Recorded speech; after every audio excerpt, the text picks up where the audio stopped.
guys, hey you guys, okay, over there, hey you guys, hey you guys, okay over there, over there, hey you guys, okay. Ah, the friggin' shot!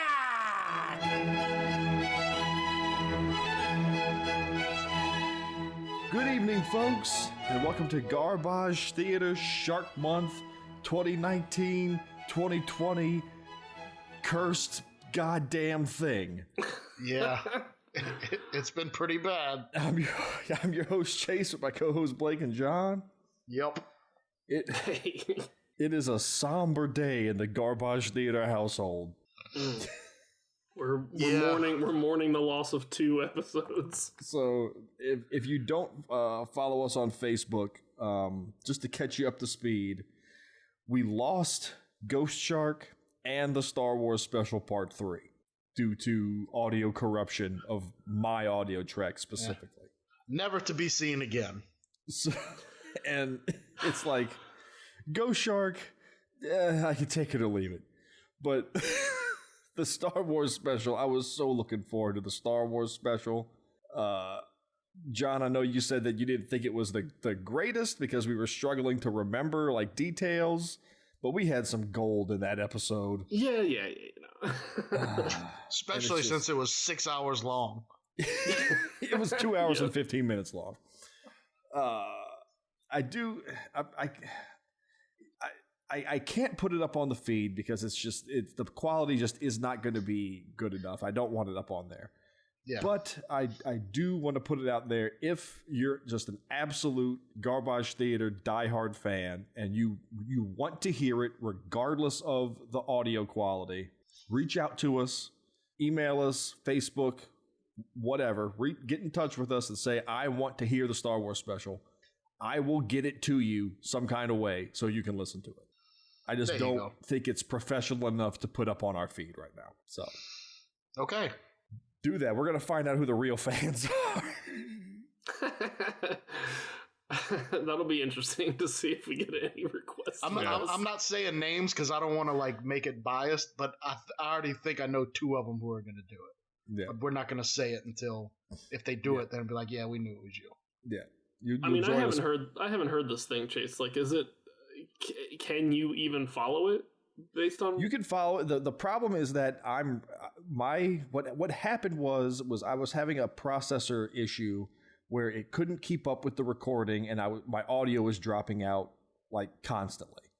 So it sounds like I'm stuttering really, really badly, but It's not in a way where I could just take out the gaps and fix it. It's that audio is missing. So if I close those gaps, it kind of sounds like a pod person. Like it's me, but it's not quite me. Okay. Because like you're losing some inflections and things, and it's just a little off. I mean, there's some points where it's just kind of annoying. There's some parts where it's hard to make out what I'm saying, but for the most part, you can follow it because your 2 tracks are fine. Okay. So if you really want to hear it, reach out to us. I'm going to edit it together regardless, and I will send it to you. Some kind of way. I really want to hear it. Yeah. So we'll figure it out. There's one. But that being said, in the spirit of just trudging forward, we're just going to skip right ahead and do part 4 of Shark Month, which was the Jaws of Death. So by the way, you're 1 point. You're 1 point ahead now, right? I'm 2 points ahead. It's 6 to 8. I think you were 1 point ahead. I'm 2 points ahead. I've got it written down in a notebook. I think it's 1 point. And there's no way for us to really check. Well, he's got I have the audio still. It's just bad. I think we should just start from a tie. I think we're going to do no such thing. Okay, fine. So if you're just, I mean, nobody knew what movie we were doing on the 4th episode because we never released the 3rd one, so no one had a chance to really watch this. So if you want to watch it before you listen to this episode, pause it, go watch it, come back. You're back, great. Don't do it. Don't do it. Don't watch it. It sucks. The Jaws of Death. It's fucking boring. This was so not the movie I was hoping it was going to be. Oh, me too. From the description, I thought it'd be cheesy fun. But it was nothing. Okay, let me explain what a psychic connection to an animal is. in a movie sense that would be entertaining. He should be able to speak telepathically to these sharks and make the... I guess we need to say what the hell even the movie was, because we have information the audience doesn't. It was supposed to be, from the description, it's a movie about a guy who has a psychic link with Mako's sharks. And via a medallion. Via a medallion. Damn it. And, you know, hijinks. He got from a Filipino shaman. Yes. And hijinks ensue. Yeah. Well, his psychic connection with the sharks isn't, you know, telling the sharks to go and attack people and do things. It's just that he can have a conversation with the shark, and the shark, he has absolutely no influence over the shark whatsoever. Yeah, he talks to the sharks like some lady talks to her cats. It's like, that's it. You never get the sense. You never get the sense that the sharks actually understand him. No, at all. So I got issues with this whole talking to sharks thing too, by the way. But realistically, you could just say that he does not have psychic powers with sharks. Yeah, there's nothing to even. He doesn't mention that he has them, does he? Well, he says he has this. He says he has a connection or something. Yeah, he can. I don't. False advertising. Yeah, I'm kind of gonna blame the description on this one, but okay. Yeah, I'll allow it. Stupid. I want to say before we've closed out Shark Month with a flop, haven't we? I don't know. I can't remember. All these shark movies run together now at this point. Didn't we end with like Empire of the Sharks one time? Oof, yeah, that was not a good Planet of the Shark. It was one of them. Those are both the same movie. Yeah, well, yeah. So, irregardless, let's get going on this thing. So, we open up on a fishing boat. A man fishes and goes on about how he's going to hook a real brute of a fish. And he's going to take lots and lots of pictures to show around the office. And the captain and the first mate, I guess, really seem to just hate this guy and that they have to take him fishing. Oh, I get it. I hate him too.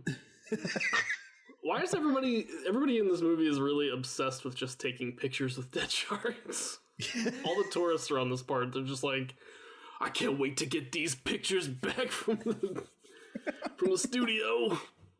They're a bunch of photogs. What can you do? A shark appears and takes the bait, and this whole comedy routine breaks out as the man gyrates and convulses everywhere while trying to hang on to the reel. He switches places with the first mate as he tries to pull the shark in. Oh, what a picture he's gonna make! Meanwhile, a scuba diver intercepts the line and cuts it, freeing the shark. The captain grabs his shotgun and heads to the stern and takes aim, and he pulls back when he notices that the diver surfaced. And he starts yelling at him to get out of here because there's a wounded shark in the water. What are you doing swimming around here where people are fishing? And the diver boards the boat menacingly. He's just kind of staring at him. The captain's still berating him for swimming where people are fishing. And the first mate points out that this line wasn't bitten through, it was cut. And then the camera pans down to reveal the diver has a pair of wire cutters on his belt. Dun dun! Like big time musical sting. Oh yeah. The fisherman introduces himself to the scuba diver as George Benson, banker extraordinaire. And the diver wastes no time and just attacks the men, knocks the first mate down. He grabs a big hook. Is there a name for this thing? Pike? It's a big stick with a hook on it. Yeah, some kind of marine hook. Yeah.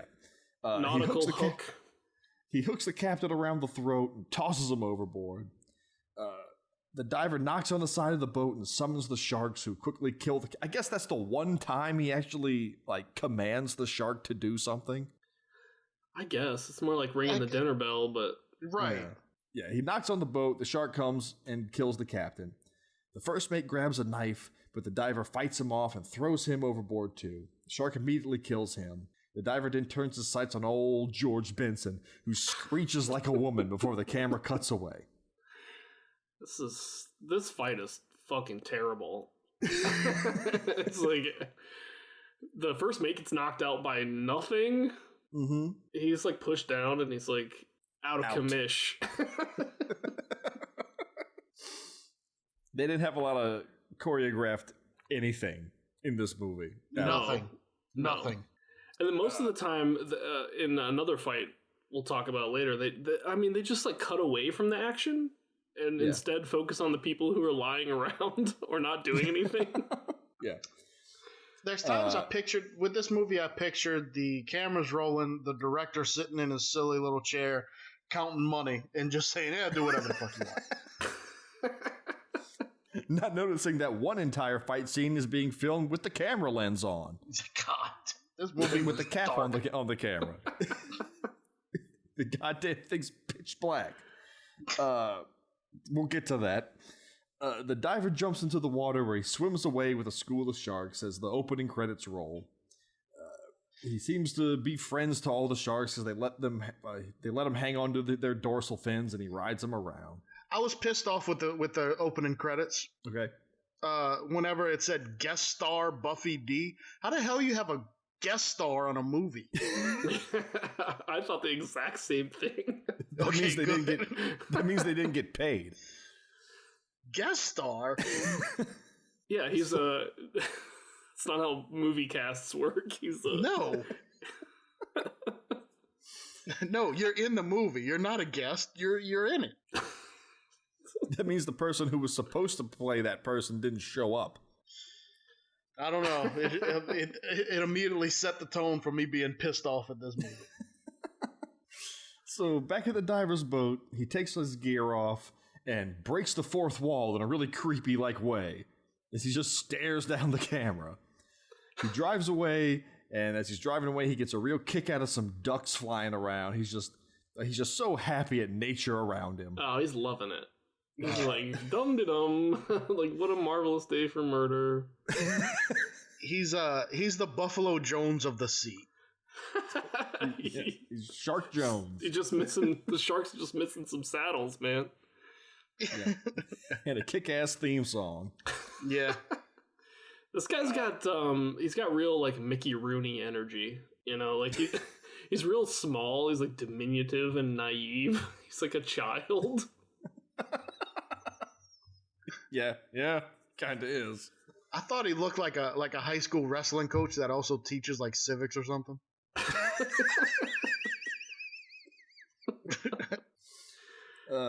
We just caught him on his day off where he's wearing his cutoffs.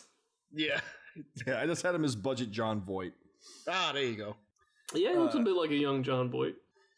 He docks and meets up with a group of men that have been waiting for him. He apologizes as he had something that he had to take care of. Murder. The lead man, Mr. Whitney, wants to hire him. His name's Sonny Stein, to help him capture the birth of a shark on film, something that's never been done before. And Whitney tells Stein that studying the birth of a shark is the first step in learning about their life cycle of this dangerous and mysterious creature, and mayhaps they can learn how to defend themselves when a man's in the water and the shark starts circling, besides pounding and hollering. I don't follow this logic that somehow the key to protecting people from sharks it lies in seeing the shark's like birth video. Well, pretty much. Well, he basically sets up that they know absolutely nothing about sharks, so they got to start from the beginning. There's also another thing where the movie started bothering me immediately. The use of silence in this movie. Yeah, like there's times where this movie is dead silent. And then immediately goes into blown audio of people talking. Yeah. The audio mix is not great. No. But, I mean, there's people just walking around, dead silence. Nothing. They couldn't afford the Foley or something for footsteps. I don't know. Just everyone's gliding around. The whole thing's gross. So Stein suggests that all you need to do to defend yourself against a shark is just swim away.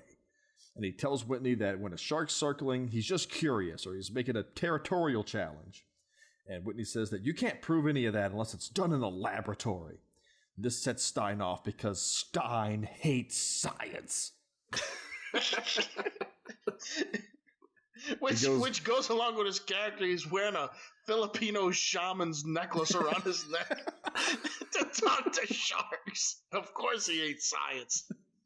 So he goes off on this tirade saying that sharks are kings. Kings! And you put him in a tank. I love that part. I thought he was going to punch the dude. If you put a shark in a tank with people staring at him, he'll go crazy. I mean, it's also kind of hard to be intimidated by a man in cut-off jean shorts. Yeah. Yes, yeah. Especially when he's 4'11". And lab conditions are definitely not the best way to observe natural behavior in wild animals, right? Yeah. And where are you going to find a lab to swim with sharks? Well, we're going to come to see he has no intention of just observing these sharks living. No. He's Whitney's two partners, Odd Job and Wormy Pete. They look they look on and laugh. Odd Job's there. That was another thing from the coming attractions that nobody heard. Odd Job's in this movie. Oh yeah. They also made jokes that when the shark's born, it's going to look like the little wrestling coach. Yeah. It was pretty funny, actually. I laughed. So inside Stein's house, you can tell he's a man of a man of the seas house because there's driftwood and nets all over the walls. Oh yeah. Whitney tells Stein that if he doesn't help him understand sharks, he's afraid that the government's going to name sharks as a bounty fish. And Whitney has to explain to Stein what a bounty is. And just like with wolves, it'll decimate the species population. Too many people needed to know what a bounty was. Like, nobody understood the concept. I wasn't going to say it until it happened again. But yeah, this whole world, no one knows what a bounty is. At all. Nope, they don't know what a bounty is. Bounty? What's that? Some fancy French word? Get your froggy ass out of here. We ain't talking about bounties. And the whole time, it just sounds like Whitney's just straight lying to him to get him to do what he wants. That doesn't sound like a real thing that's going to happen. No. And then he just blindly believes it. He's like, oh no, the government's going to make him a bounty fish? Yep. So Whitney leaves, but before he leaves, he orders up 4 more white tips because Stein's been providing him with shark specimens. Whitney returns to Odd Job and Pete outside and tells them that Stein will be delivering the female shark Matilda on Saturday.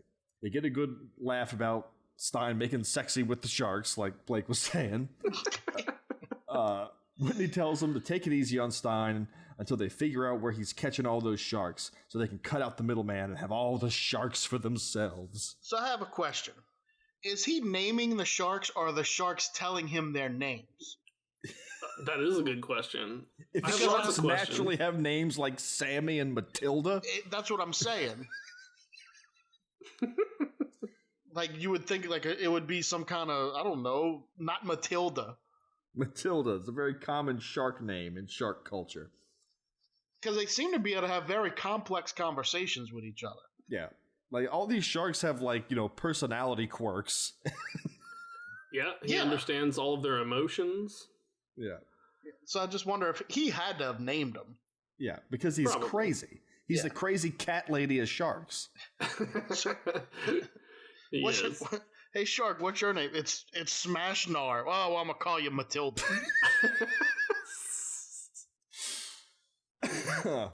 So back inside, Stein opens a floor hatch, another goddamn shark hole, and talks to his good friend Sammy the shark. And he tells him that the sharks just need to trust him because he's trying to do what's best for all of them. And he tells Sammy, don't tell Matilda that I'm sending her to Whitney's because, old Sammy has a way of fouling everything up. And the shark shakes its head no. So Stein goes back to his boat after telling Sammy that he's going to go and get him something good to eat. All this has taken place in freshwater too, by the way. Yes. Just want to point that out. Stein arrives on the mainland and heads into the local cafe. He greets the owner, and the owner slides him a beer. Stein asks him if he's heard anything about a bounty being placed on sharks. And the guy launches into a rambling speech about Stein being crazy, and I'm crazy because I'm this Marine slinging burgers in a joint like this. He finally gets to the point, and he asks what a bounty is. Oh, you mean blood money? Yeah, Stein explains, oh, blood money you mean? Why you gotta slinging around these fancy terms? It's blood money. I understand that, because I've seen a lot of that in my day. Not the Marines, but the burger slinging day. Yeah. He then goes on to say that he hasn't heard anything about that, mainly because he doesn't hear about things like that. This dude is useless. Very useless. Well, also because it's made up, and Sonny's just going around asking random people if they heard anything about the government putting bounties on sharks. Yeah, that would be kind of a strange question. Yeah. So he gives Stein a big sack of chicken backs or some shit to feed the sharks. Chicken backs. I like that. When he first comes in, Sonny first comes in. Butter. His name is Butter, right? Mm. He's like, if people knew what you were doing with these scraps, they would run you out of town on a rail. And I'm like, well, maybe you should shut the fuck up about it in this crowded ass establishment.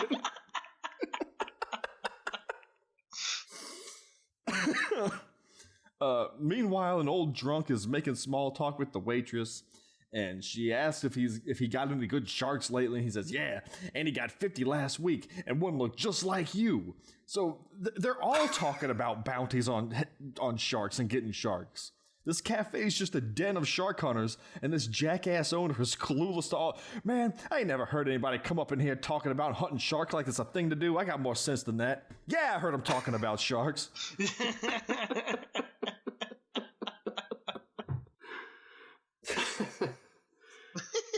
So, Stein drives over to the Rustic Inn, which is more of a bar than an inn. And Oddjob and Pete are sitting there enjoying the show, which is a woman trapped in a 4x4 aquarium. It's a warrior and the sorceress all over again. Let's just watch her die. It would have been more entertaining if she just died. So it's like, it's a bar, and above the bartender, there's a little window that's like the size of a microwave. And there's a woman in there like spinning around. And that's the show. Oh, God. It's, first of all, it's not sleazy enough. Yeah. True.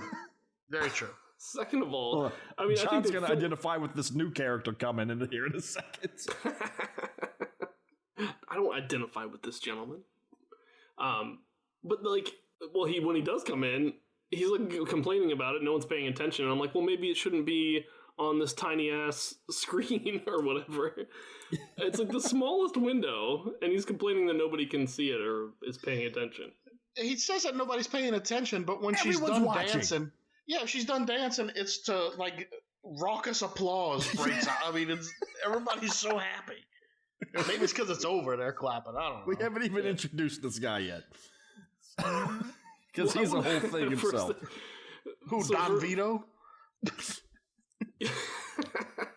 I thought it was, when he first came in, I thought it was the guy that is always giving Ace Ventura shit in the precinct. Yes! That's what I thought too! It was too. Thank you. Oh, God. So Sonny comes in, and he's, like, entranced by the show. And people keep joking that he likes to fuck sharks and stuff, and this scene is kind of convincing me that he does. Like, he's looking at the chick in the tank, and I keep thinking about those cartoons where, like, one guy is hungry and his friend turns into a turkey leg. Yeah. This woman just turns into a shark. She turns into, like, a sexy shark.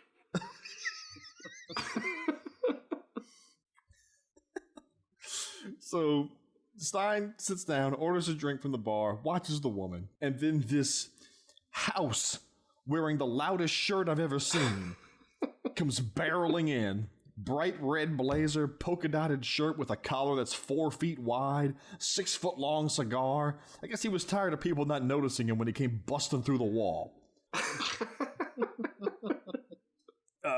The bartender pours him a drink.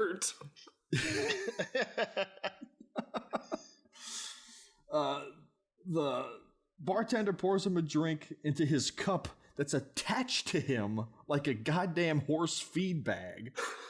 I didn't understand what this thing was. That was his cup.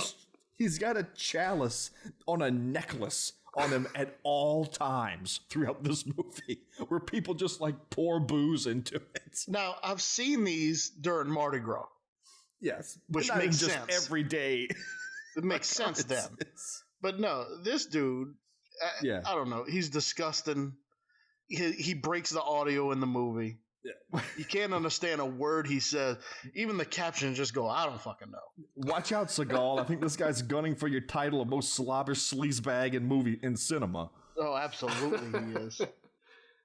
Keep your title close. So this guy comes in. He tells the bartender that he wasted $8,500 on that lady aquarium, and no one's watching her, even though everyone's watching her. Yeah. He says that maybe she should take all her clothes off. Maybe that'll help. The big man Barney heads out just as the woman ends her show, and the entire bar erupts into applause and catcalls. It's pretty clear she's a smash hit. Yeah. The sheriff arrives just as the lady comes out to take a bow to her adoring drunken fans. The sheriff tells the bartender that they found another boat adrift, all the men on board missing. And Stein looks nervously around and excuses himself. Not suspiciously at all. He pulls on his collar.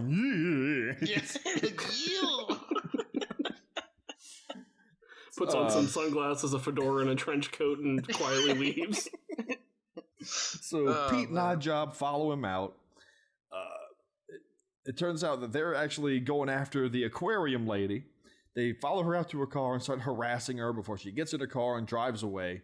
They jump in their van and follow her. So Stein jumps in his van and follows them out as well.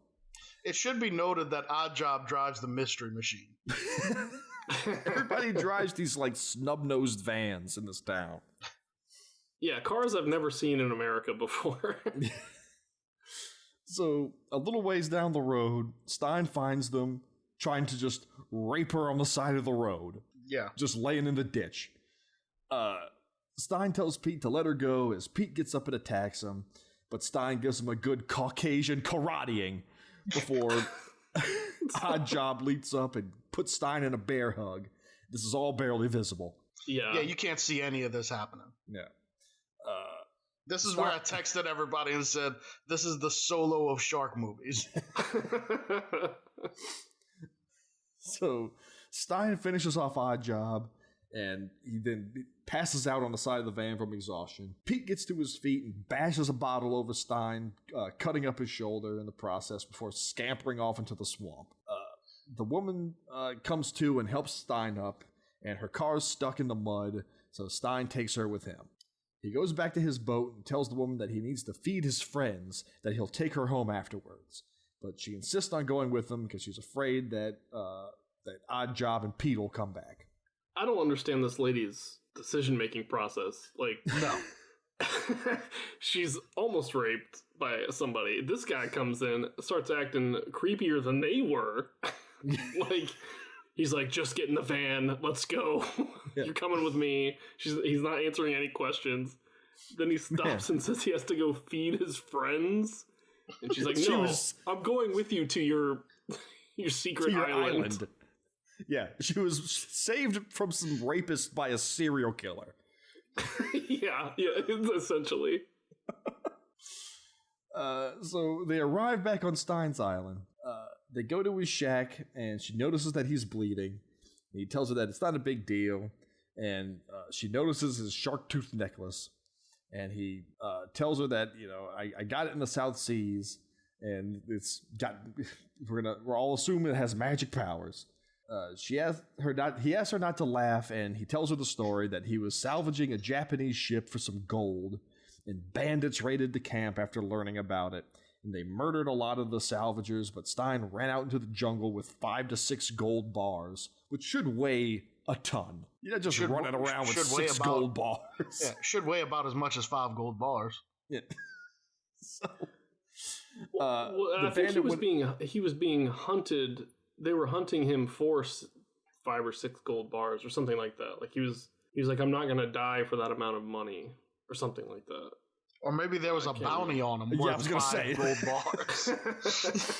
He knows how the sharks feel now. It was the first bounty in history. The bandits went after him, taking pot shots at him as he runs. He had to jump into shark-infested waters to escape the bandits. The sharks all passed him up and attacked the bandits instead. So when Stein makes it to shore, he discovers a village of indigenous person. There's just this one hut with a dude. It's like an outhouse with one dude sitting in it. And that's it. An outhouse and it's in the crudely shape shaped like a shark. Yeah. So the tribesman gives him the shark tooth necklace, making him a member of the shark clan because they worship sharks. And the medallion makes him friends to all sharks.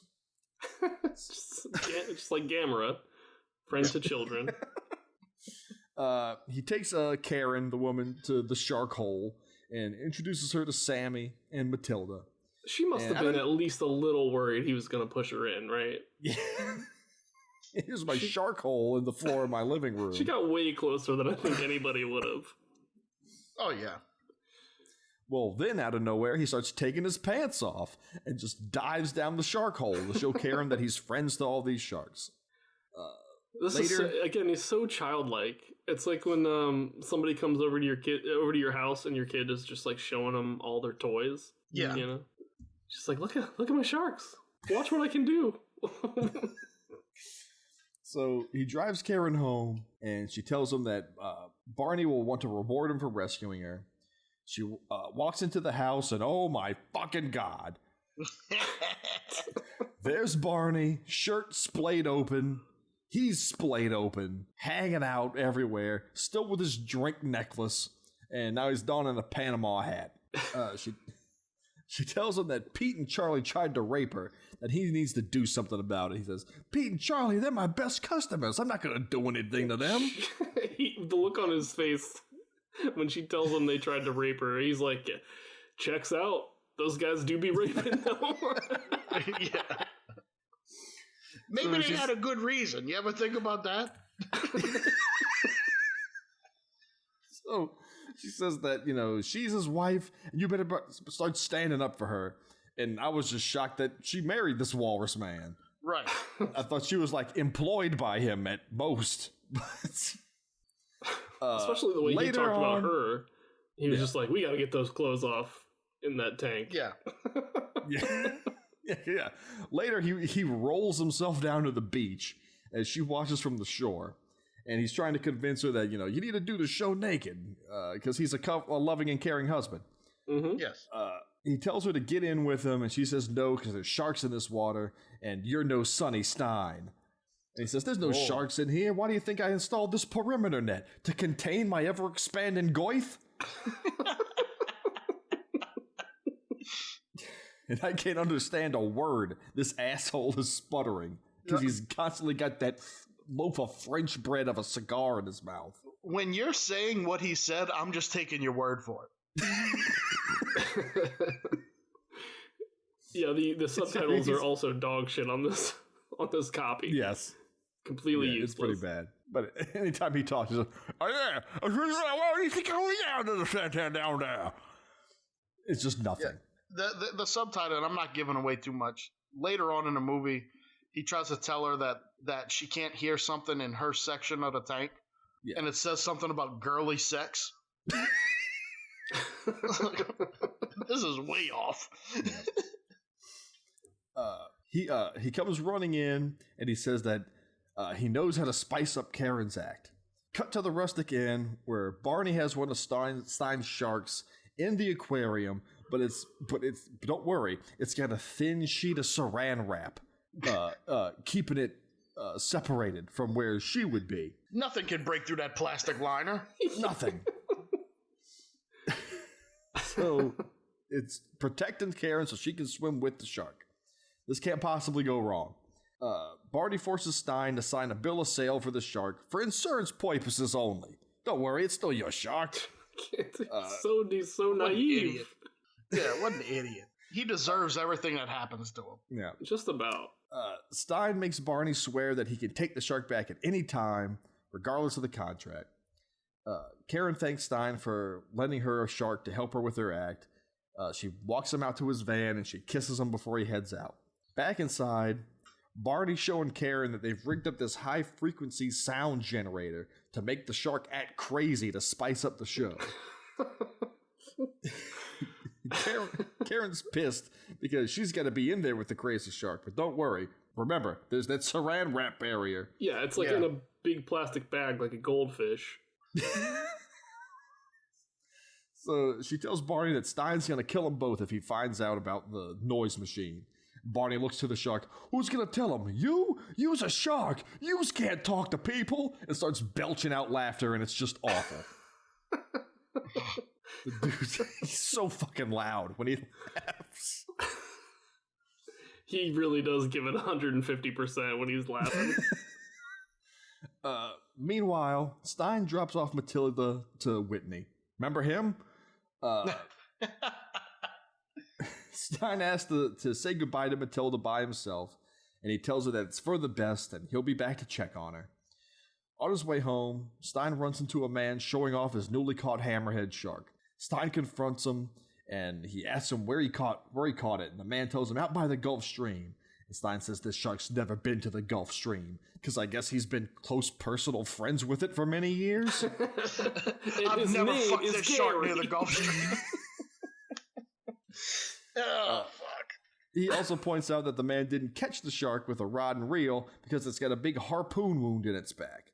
So the man confesses that he bought the carcass of the shark from a couple of guys who's got tons of sharks that they killed. And he says that their boat was called the Fanny Maria. Stein heads off as the man poses for more pictures with the dead shark. Pictures. Gotta get them pictures. Gotta get them pictures. It's very important. Out at sea, Odd Job Charlie is in his tidy blackies taking pot shots at sharks from the boat as Pete's underwater harpooning him. They're just murdering sharks left and right. It's a massacre. Pete gets back on the boat, and he and Charlie have a good laugh about figuring out where Stein's been hiding all these sharks and how hilarious it's going to be when he comes back to find that they've killed them all. There's no real point to them why they're killing the sharks. Because, I mean, Whitney wants to study them, but they're just killing them. This was one of those parts where I pictured the director just saying, yeah, do whatever the fuck you want. Because Odd Job's just firing aimlessly into the water, and every time he shoots, another one! Another one! So Pete sends Charlie down under the boat to retrieve a dead shark that's too big for him to haul up. Pete cracks open a beer as Stein slowly boards the boat. Pete just kind of stands there while Stein picks up a bang stick and rams it into Pete's forehead, killing him. Jeez. Stein looks overboard, waiting for Charlie to surface. We then cut to a couple of fishermen on the shore, talking shop, when they notice Pete's boat cruising into the harbor. But they notice that it's towing something behind it. And it's Charlie. Yeah, with a hook through his face. With a hook through his face, just dragging him like a big fish. The boat crashes into the dock, and the men spot Pete hanging from the rack in the back of the boat. Cut back to the rustic inn, where Barney has kicked it up a notch with a sporty beret. He's telling the drunken crowd about the electrifying show that they're about to see. The curtains open, and Karen frolics around with the shark next to her, separated by the plastic sheet. Stein's there, watching with a kind of a weird smile. He's imagining things. Yeah, she's turning into a shark, baby. She's turning into a shark. One of those things where he's like, well, maybe I can get them together. Yeah, he's imagining watching these two sharks fuck each other. Maybe she'd be into a three-way. Yeah. I mean, I like you and you like her. Yeah. So, well, can we make this happen or not? No, Stein just likes to watch. Yeah. So, Barney starts messing with the little sonic device, and Stein notices something's wrong. He confronts Barney and starts choking him. Karen runs him off and tells him that he's a crazy shark lover and that she just used him to help her career in show business. And he says that he's revealing that they were in full-blown cahoots the whole time. Yeah. So He says that, I'll never trust another human being again. And he drives off. What a fucking child. I'll never trust anyone again. I'll never trust any people again. Gets in his car, drives away. He swears he'll be back for his shark tomorrow. I'll be in my room with my transformer. So Stein goes to Whitney's and demands Matilda back because he's not trusted anybody anymore. And Whitney tries to give him the runaround, and Stein pushes his way past him into the back room, and Whitney tries to stop him, but it's too late.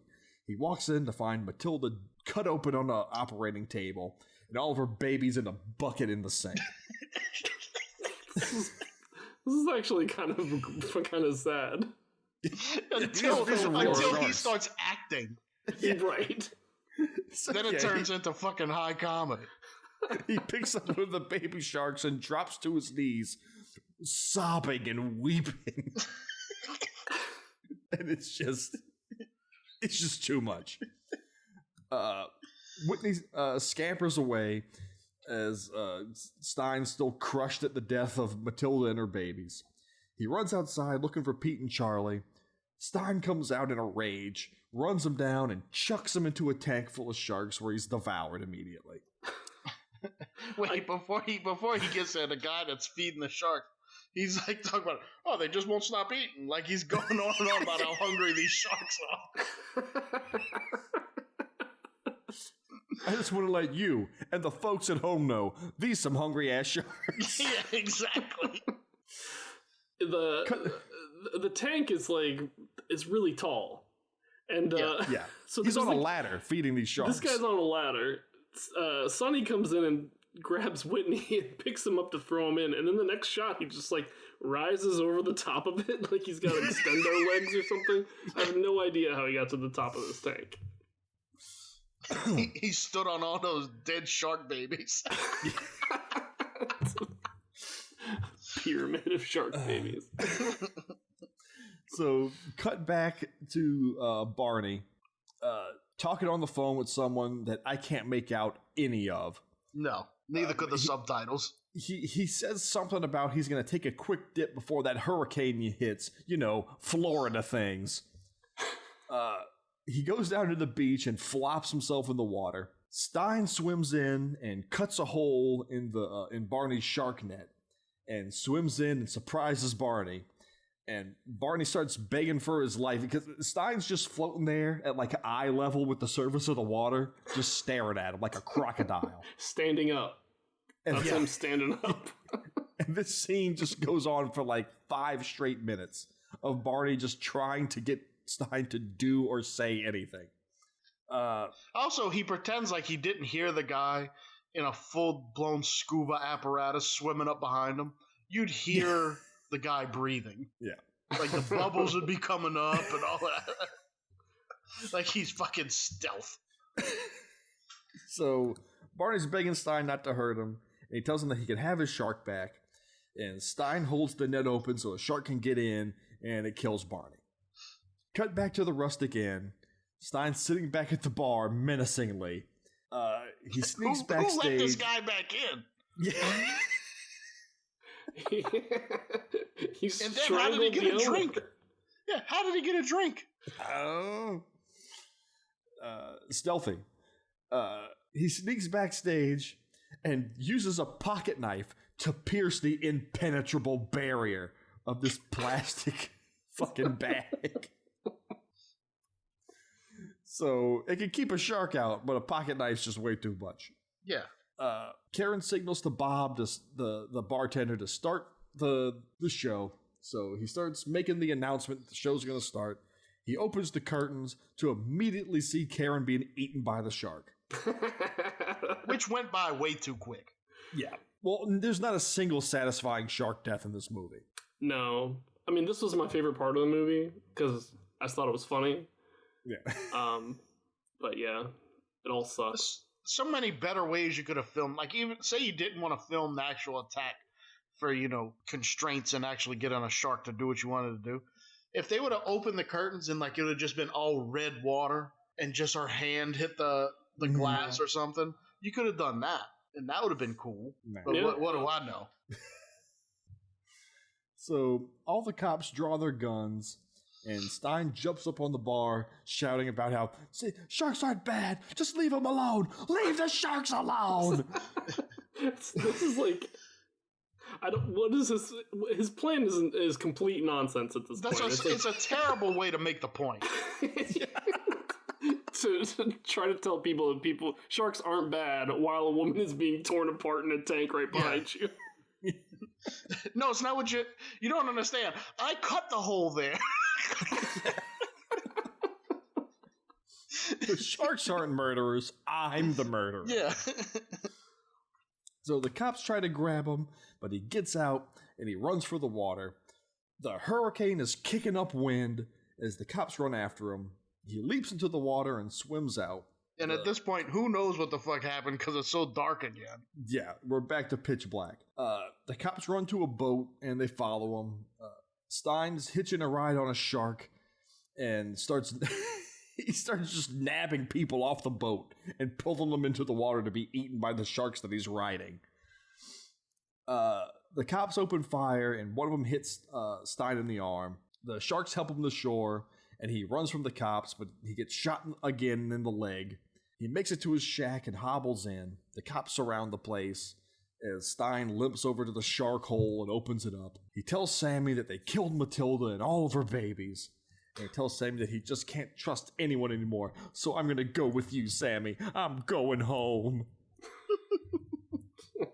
To where? They're going to swim back to the Philippines?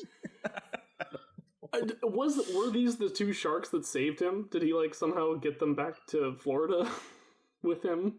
I don't know. It can't be. Nobody in the Philippines is named Sammy and Matilda. So, the cops break in and start to search the place. Stein, quote unquote, kills one of the cops and gets his gun, and he warns everyone to stay away. He's just breaking down in tears, and he says that he's just so tired.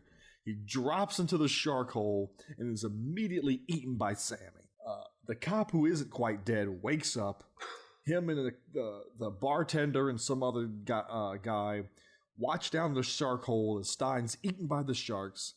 And he starts to question the bartender about Stein. And he said that he cared so much about the sharks that he went crazy.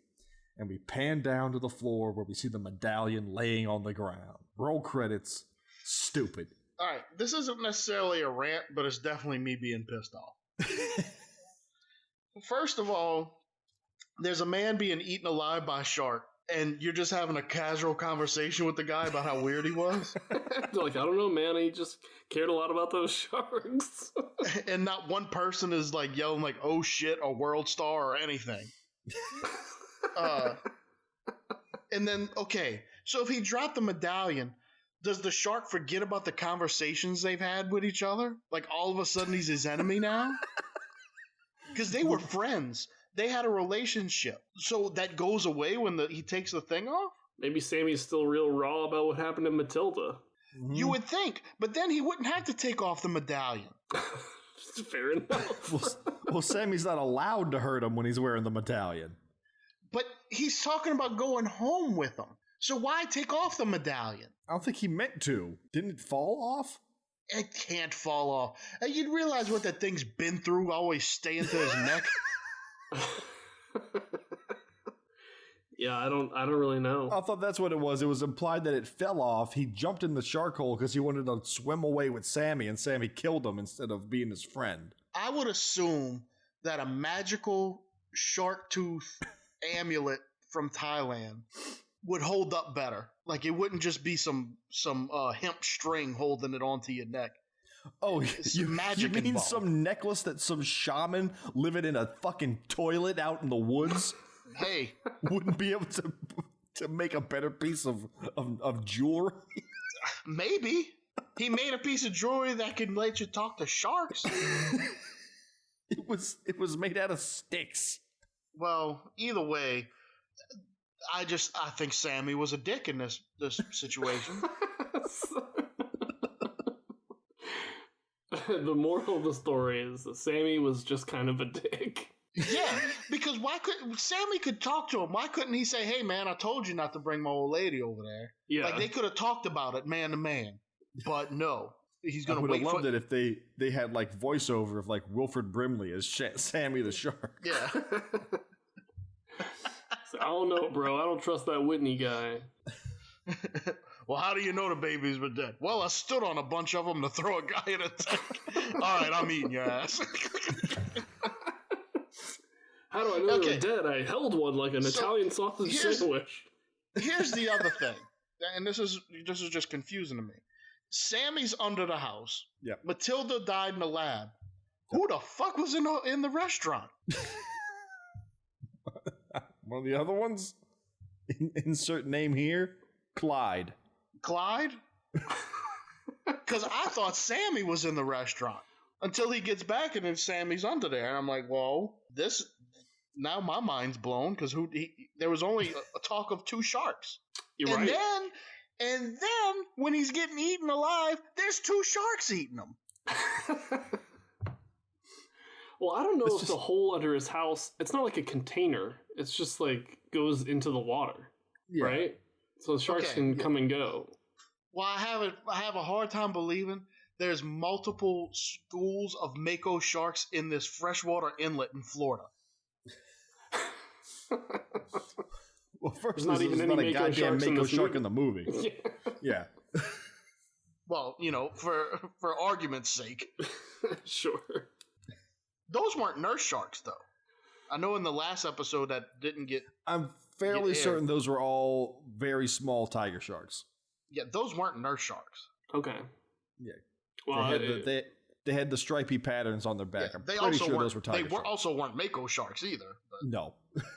But if it's if you're sure it's freshwater, then that could only be a bull shark, right? Correct. But the setting was freshwater, but anytime you saw a shark in the water, it was saltwater.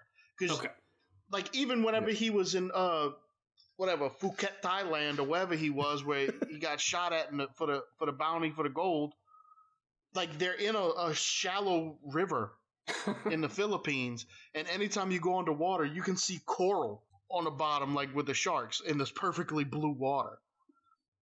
So they were filming in saltwater, but the people were filmed in freshwater. Very confusing. Terrible. But at the top of the movie, they did have a thank you to the brave cameramen that risked their lives to be in the water filming these 3-foot-long sharks. Well, I thought that was bullshit at first, and then I was like, no, they really are in the water with them sharks. Yeah. That's why I said Buffalo Jones of the sea, because he was like, "Fuck it, I'll let this mountain shark jump on my back and claw me up." These men are heroes. Yes. Oh, yeah. And so are we for watching that piece of shit. Yeah. So that's it. That's Jaws of Death. Shark Month is officially over after 6 long years.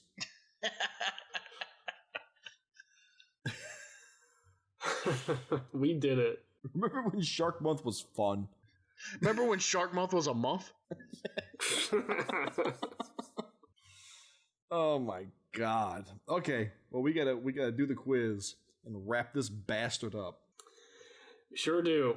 So what's the score, Chase? It's 6-8. Yeah, he's up by 2. Okay. All right, allegedly. Blake, do it. I got it. I'm good. All right, here we go. What is the name of the boat in the opening scene of the movie? Got it. Done. What is the color of the towel around Butter's neck? Got it. Done.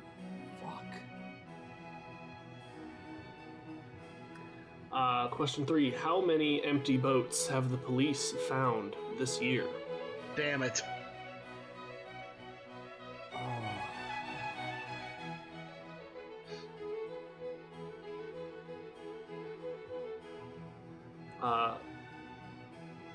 Chase sort of mentioned this in the show, but he got it wrong. So, what metals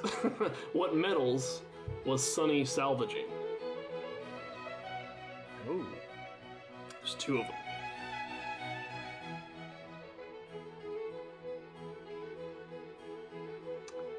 And finally, the child poking the hammerhead shark in the mouth with a stick was wearing a jersey with what number on the back? Oh, no. I remember seeing it, too. Ah, damn it. I don't know. I'm going to have to guess it. Son of a bitch. Shit. All right. You guys all set? Yeah. Mm-hmm. All right. What is the name of the boat in the opening scene? Snowbird 3. Snowbird 3. SNO. Correct. Both correct.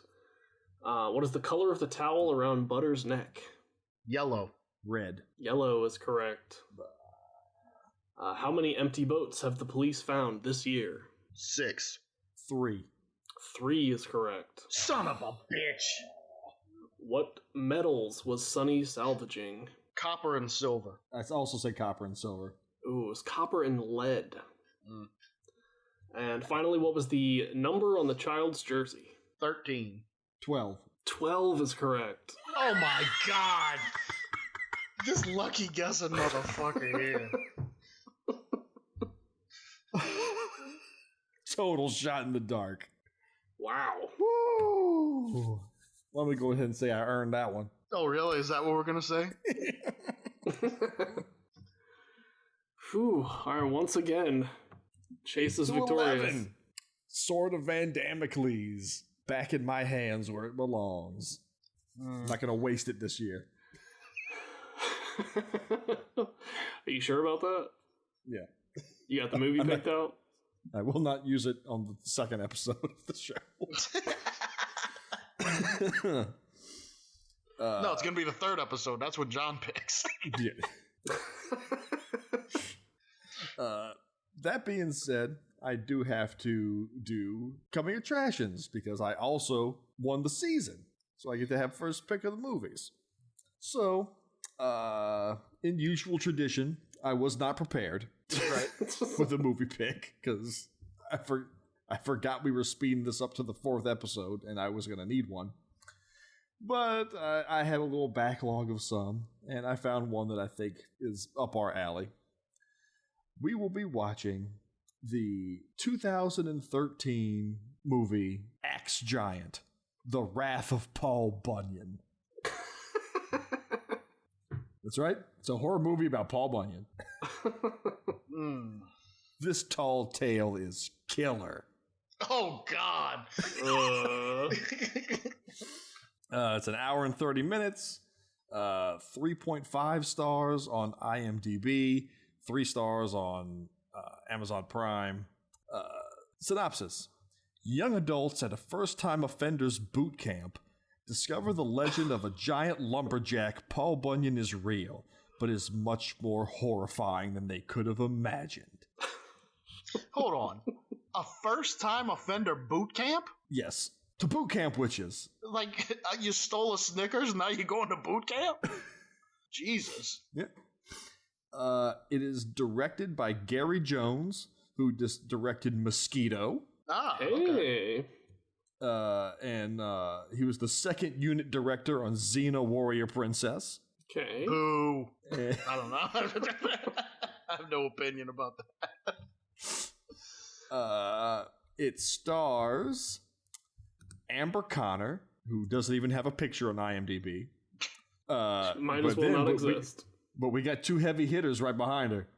Joe Estevez? Who?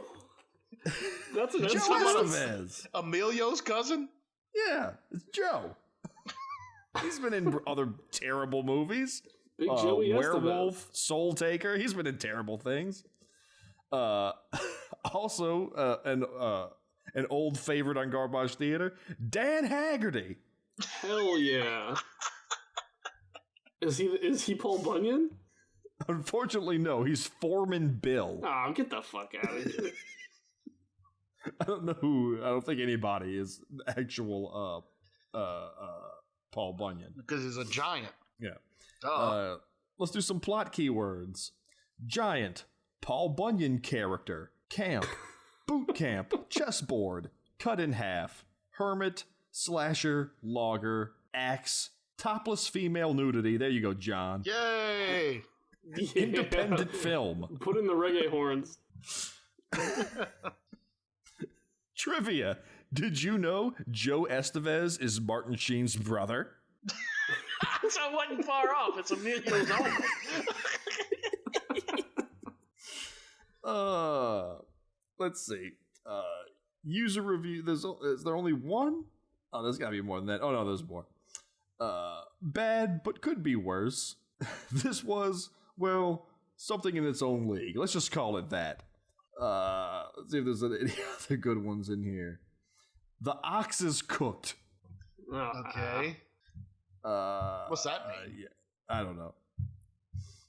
This is an Asylum. No, it's not an Asylum movie. It's a Sci-Fi Channel original. Oh, just as bad. Yeah, and it's gonna have some shoehorned in boobs for the DVD release. Did you know sci-fi movies or Asylum Sheen's brother?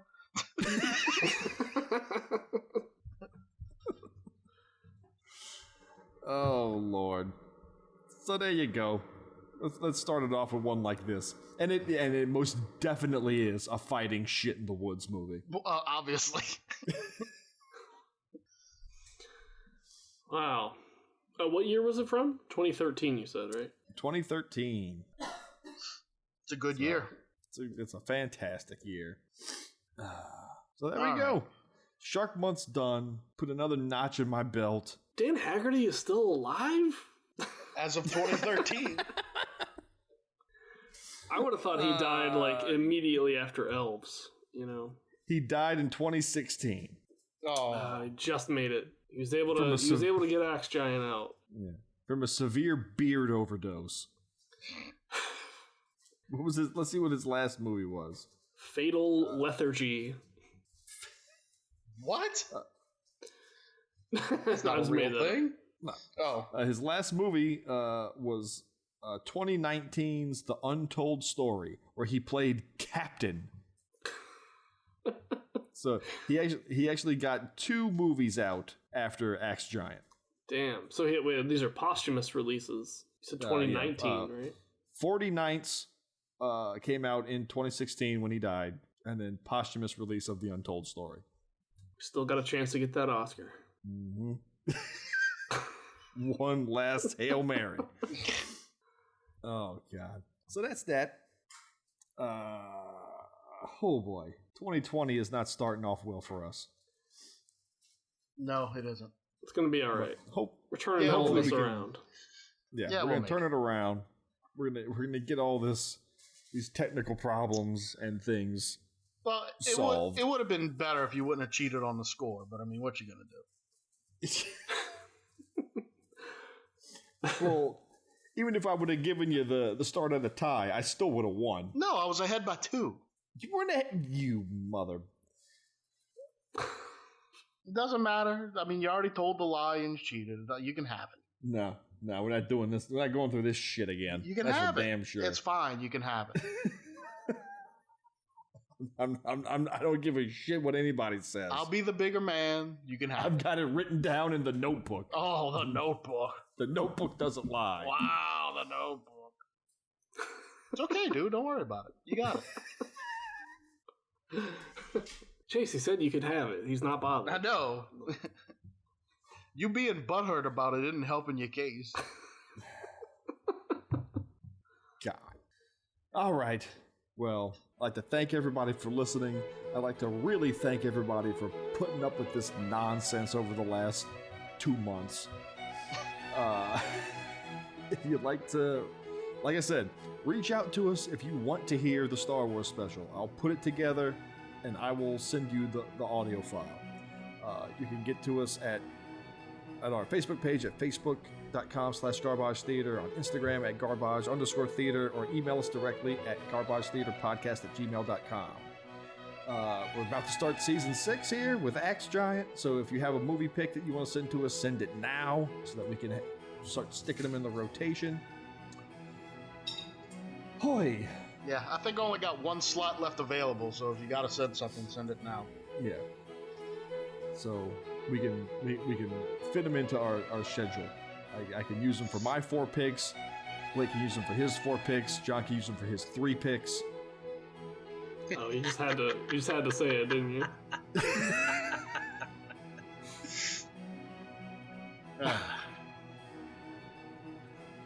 At least you know it's coming. Yeah, good times ahead. It's gonna be me. I already know it's gonna be me. Fucking asshole. See, it's already doing exactly what I wanted to do. So, on that note, we will be starting off Garbage Theater Season 6 next time with Axe Giant. We'll see you then, folks.